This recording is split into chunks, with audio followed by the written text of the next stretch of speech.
Sir Manu. മനസ്സിലായി വാ ഇരിക്കി ഇങ്ങനെ ചോദിക്കുന്നു വേണട്ടാ, എപ്പോഴാന്ന് വെച്ചാൽ ഇരുന്നോ, നിങ്ങൾക്കൊക്കെ ഇരിക്കാനുള്ള സ്ഥലമാണ്. Sir files and certificates. എടാ ഇതിൻ്റെ ഒന്നും ആവശ്യമില്ല, നീ ഡൊണേഷൻ അടച്ചല്ലേ? അടച്ചു. അപ്പൊ പിന്നെ ഇതിൻ്റെ ആവശ്യമില്ല, വെറുതെ ഓരോ തട്ടിക്കൂട്ട്. സാർ ഈ പ്ലേസ്മെന്റ്സ് ഒക്കെ എങ്ങനെയാ?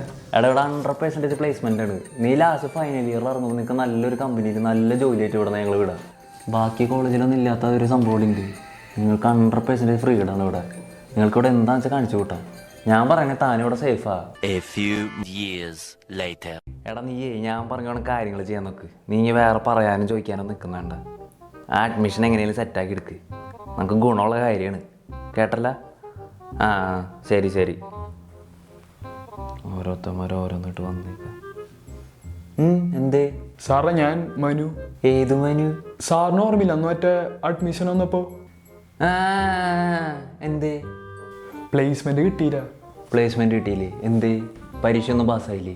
അല്ല നിങ്ങളോട് ആരാണ് ഈ പ്ലേസ്മെന്റ് ഒക്കെ ഇരിക്കാൻ പറഞ്ഞേ?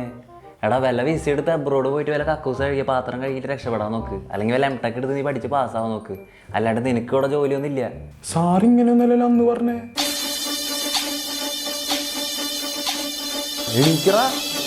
നിനക്ക് എന്നിട്ട് അറിയണ്ട? സാറിന് ഇങ്ങനൊന്നും ആയിരുന്നില്ലല്ലോ, മുണ്ടൊക്കെ മടക്കി കുത്തിയിട്ട്. മുണ്ടേ മടക്കി കുത്തിയിട്ടുള്ള ഞാൻ മുണ്ട് പൊക്കി കാണിക്കണമേ, സ്ഥലം വിട്ടോ നീ. അല്ല അവൻ കോളേജിന് കുറ്റം പറയാൻ വന്നേക്കുന്നു. ഞങ്ങളിവിടെ ഇഷ്ടമുള്ള ഞങ്ങൾ കാണിക്കും.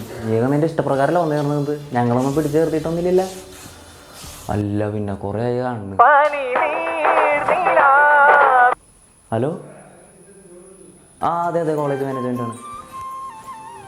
100% പ്ലേസ്മെൻ്റ് ഉണ്ട് ഇവിടെ. ഇപ്പം തന്നെ ഒരു കുട്ടി പ്ലേസ്മെൻ്റ് ആയിട്ട് ഇവിടെ നിന്ന് പോയേ ഉള്ളൂ.